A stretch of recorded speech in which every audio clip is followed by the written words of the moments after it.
up, y'all? Hope y'all are doing well out there in YouTube land. Thank you for joining me in another edition of the One Auto Concept Show. My name's Kevin. On this video today, look at what we got here. Man, that is beautiful. 1972 Cadillac Eldorado dash pad, and we've already removed the vents because that might be part of my next little venture into creativity. We'll get into that later, but look at this AC vent piece with the clock. I'm going to show you how to remove this piece in case you need to get a new one, or you need to pull it out and work on it, maybe redo some of the wood grain. I don't know how you'd redo this pattern. That would be sick though, but you know, if this is lifting and you need to get some adhesive under it to get it back or whatnot. So the thing is, do not just pry this thing out. Don't pry it out, right? This is what I do for you, YouTube. I teach people how not to screw up their stuff, and sometimes it requires me screwing up mine in the process.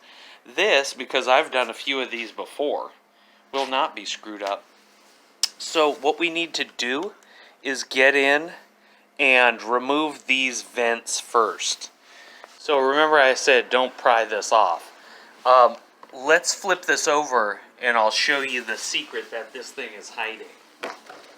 So you just don't try to pry it off. Now you'll see, you'll see when I grab the camera, there's like a little foam filled hole there, but there's one here and one over there. Let's look in there. What's that look like right in that hole? It looks like the side of a screw. Not the head, the side, like it's going left to right. Right? And what happens is, in there behind this portion of the vent is a screw. In fact, I've moved this one so we can see the one on the end. Right in there. I've pushed out this corner a little bit. And I pried it. I believe it's a 5/16 or something. We'll figure it out when we get in there. But the idea is you got to get these vents out, and then those screws are holding it in. And then it'll just come out. So I'm going to work on this vent. Let me flip it over again. Hold on, fokies. So the later 70s Sevilles and all that fun stuff, other Cadillacs, their vents have these little tabs on the side that you got to pop towards the inside a little bit and then work out. I do like a 76 or 78 Seville breakdown. I don't know if I've uploaded that yet for how to get your vents out without screwing it up. But these are not that way. They do not have the tabs. So far, I've just taken the flathead really gently, right? And let me get that from not falling. Really gently and pried. Let me just pick it up. And pried. I'm going to do this off camera, but came right in here between that silver lining and that, and just kind of pried it out a little bit. So we're going to work it around a little bit more and loosen it and pop it out for you. Okay, so I pulled one out to show you first, and we'll get back under the dash pad. Unlike the later 70s Cadillacs, this has a nub, but it's just a stationary thing. It doesn't go on into the inside. Let's get down there really quick and, excuse the camera shaking, and I'll show you what's good. Let's see if we can get it from the top. Okay, so that wedge corresponds to this one on that side and this block. There's that screw I was talking about on that side. There's the one on that side. Let me get under here. Actually, let's stay on top. The trick with this is don't try to pry it from the top, because those wedges are going to really give you, you'll be able to get one side up, and it's really going to put stress and stuff on this side and the surround. but you want to come in through the bottom and kind of wedge that tab in a bit, right? It's attached to the whole thing, so it's not going to be like physically moving, but unless your vents are totally garbage, it should flex a bit and not break. So kind of flex it in a bit like that way, and with your fingers push that corner up a little bit, right? And what you don't want to do, you don't want to push on the fins, right? Because you'll snap them from the back, right? But we're gonna, let's see this. We're gonna wedge in between there, towards the inside a little bit, and push with your fingers on this side, right? On this edge piece. And then you want to move it up a little bit. Don't go all the way up, or it's gonna wedge itself, right? And then you're gonna do this side in a little bit and use your fingers on the corners to push it up. And what it is it's all about getting it to symmetrically come out both sides pretty much at the same time, right? Because if one side gets higher, it puts stress on the opposite. Like when I wedged that out earlier just to show you, it could come up a bit, but then it stresses and it gets locked in here, and what happens is you lose this gap, right? And that gap tells you that this thing is kind of centered and it's free to come out. If this gets wedged in there, like you can even do it with your hands. See, I just did that, right? It's going to wedge in tight. You get more of a gap here, but you're wedged in here. So do it symmetrically, right? So let me set the camera up.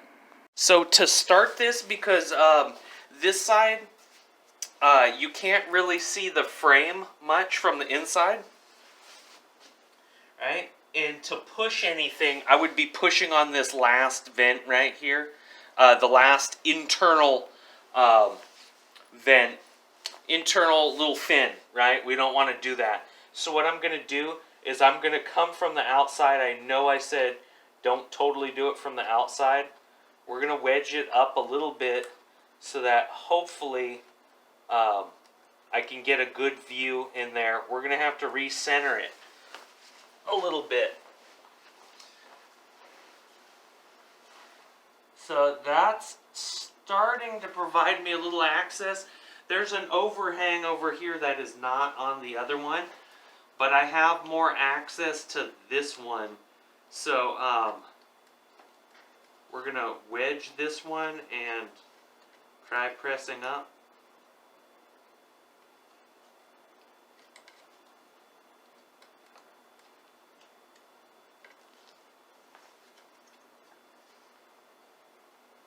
This one seems a bit tougher, probably because I'm on camera.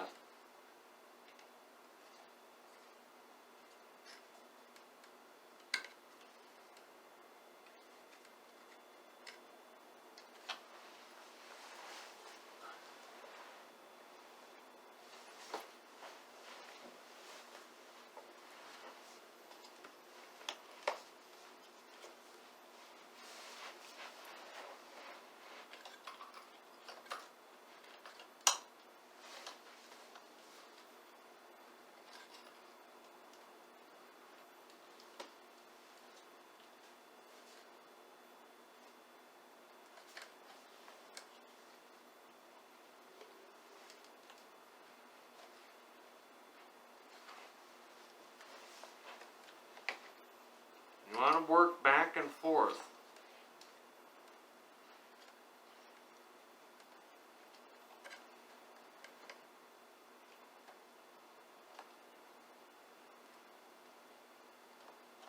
And that had, hopefully you could see that.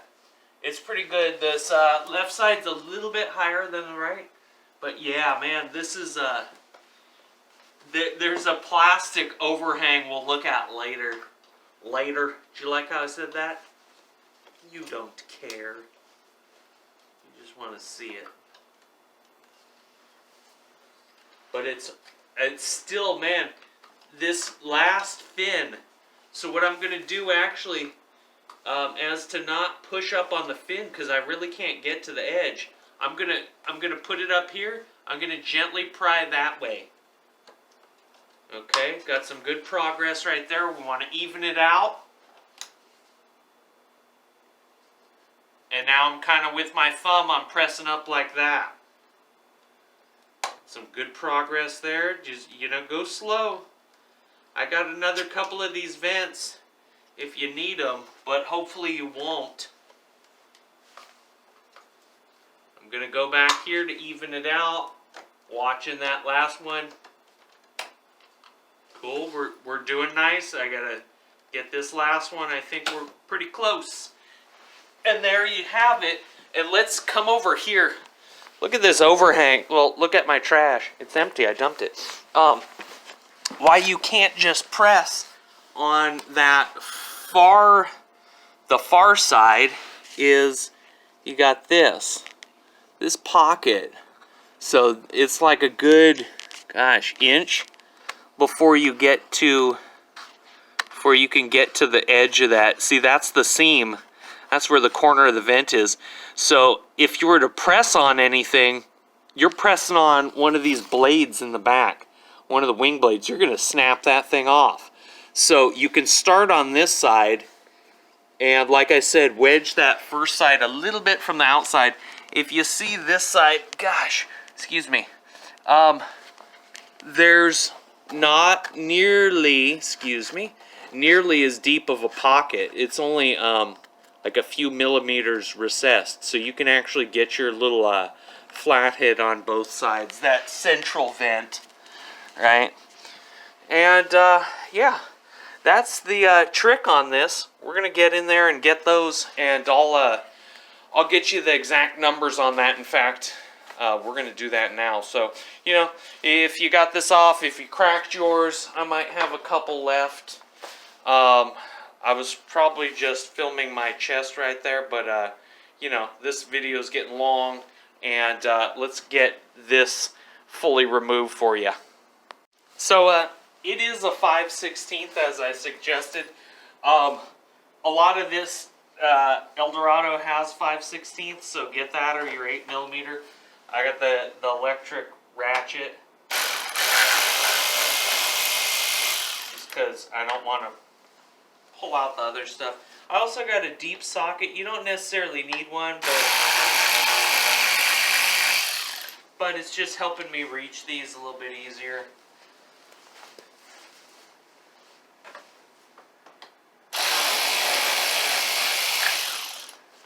So 2 of them in, I'll pick that up later. 2 in each vent.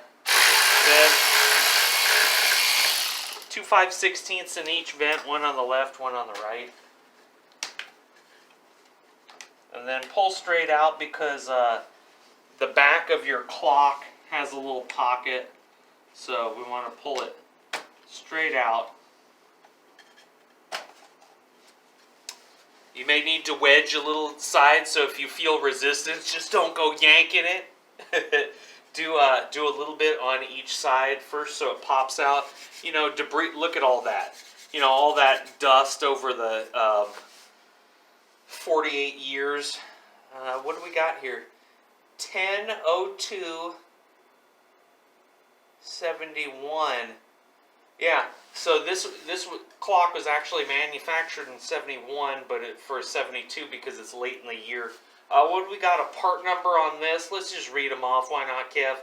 149/6437 for this part number right here. Yeah. So that's how you do it. Oh, and then you got it should be 5/16 as well. Yes, they are. I'm not going to take it off. 5/16 for the clock, so if you need that. So there you go. That's removing the AC vent panel for a 72 ELDORADO. Yeah, hope you found this enjoyable and helpful and informative on how to remove this without totally trashing it. That should be similar for the 73 as well. The removal of this, the little tricky for 8mm or 5/16 hiding behind those vents. So yeah, I'd appreciate it if you give it a like and a subscribe if you like this content. Please share. My site isn't monetized, so, you know, anything like sharing the video is cool. If you know somebody that's contemplating doing this job or just would find it interesting. And until the next video, hope you and your family are doing well. Peace out.